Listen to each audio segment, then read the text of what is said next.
Assalamualaikum warahmatullahi wabarakatuh. Selamat pagi anak-anak, apa kabar? Bagaimana kabarnya? Baik ya? Nah, 2 minggu kita tidak ketemu, kita tidak praktek. Nah, karena tidak ada tatap muka, maka hari ini Bu Titi akan menyampaikan pembelajaran daring ya, mengenai analisa desain. Untuk tugasnya nanti kamu tulis, kamu rangkum, nanti malam kamu kumpulkan ya. Nah, kita mulai saja dengan analisa desain.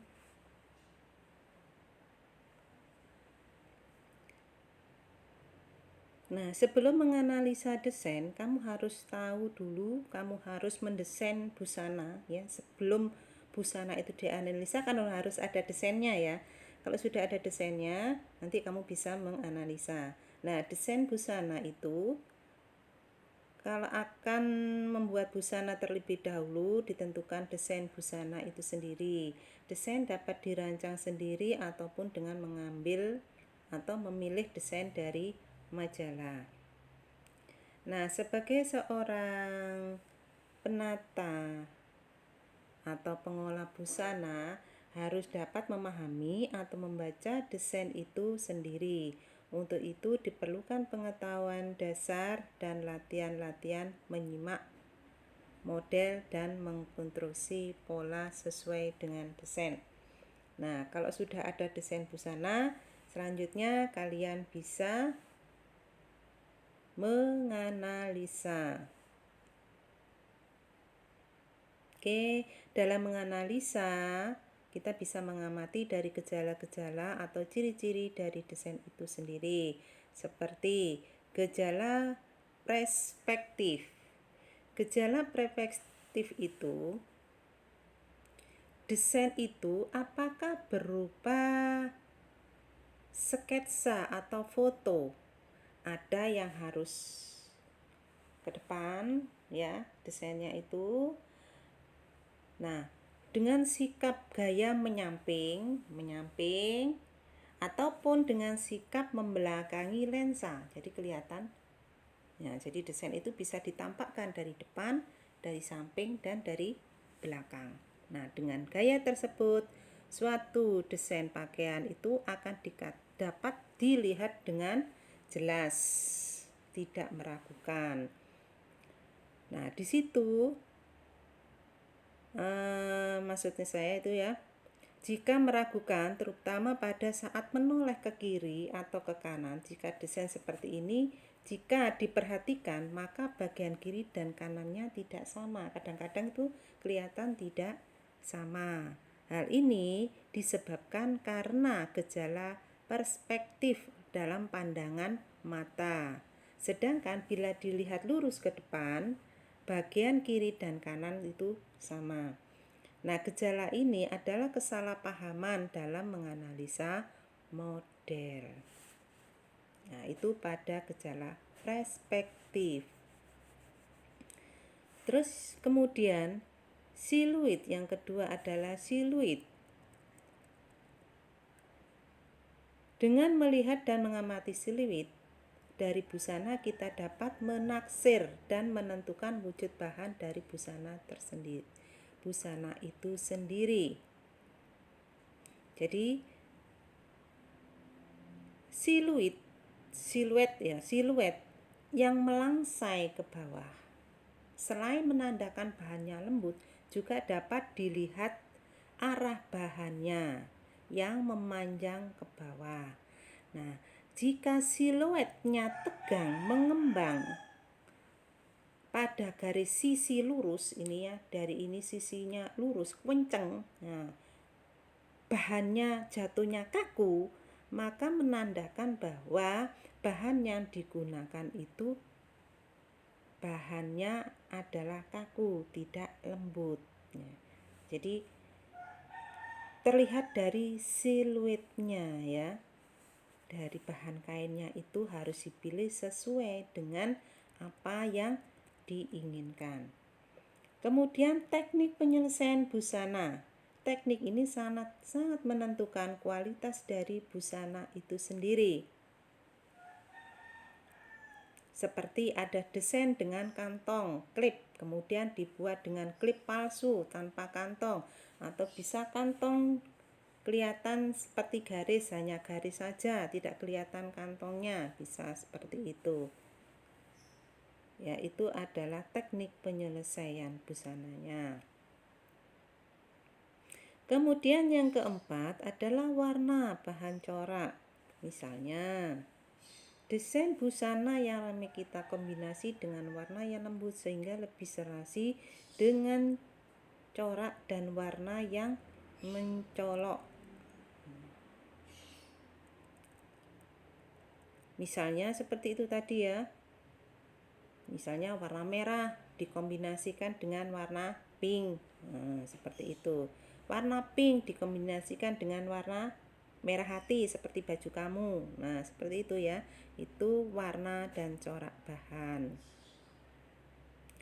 Kemudian ciri desain yang keenam adalah analisa desain dan konstruksi. Ya, ini ciri-cirinya akan kita bahas. Ciri-ciri desain. Ciri-ciri khusus pada busana keras setali atau krariver. Perbedaannya terletak pada garis sambung pada kerah bagian muka. Itu ciri-cirinya ya. Nah, keras setali dan krariver bedaannya terletak pada garis sambung. Kalau setali itu langsung, tidak ada jahitannya. Kalau krariver itu ada jahitannya di sini, ada sambungan bagian muka. Kelihatan dari belakang, yaitu kerah tengah belakang ini ada juga sambungannya. Nah, ya seperti yang dikerjakan oleh kelompoknya sampai jenenge iku arek lanang-lanang iku ya iku ya itu kan sambungan ya kerahnya. Nah, tapi kemarin tidak ada yang menggunakan kerah setali. Kerah setali itu langsung. Ciri yang kedua, ciri-ciri blus yang mempunyai kampuh pinggang dan yang tidak berkampuh pinggang. Nah, maksudnya blus berkampuh pinggang, tidak mempunyai kampuh pinggang, itu blusnya itu lurus, tidak ada jahitannya. Dari atas sampai ke bawah itu tidak ada jahitannya.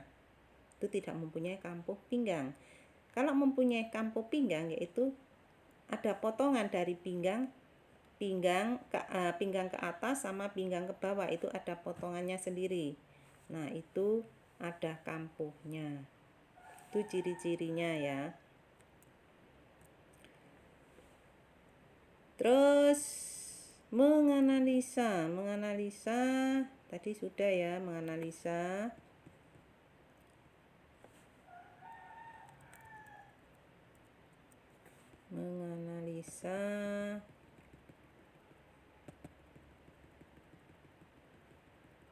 Nah, menganalisa itu bisa merubah pola dasar menjadi pola busana sesuai dengan desain tertentu. Terdapat pada cara memindahkan lipid pantas pada pola wanita. Nah, contohnya seperti ini. Ya.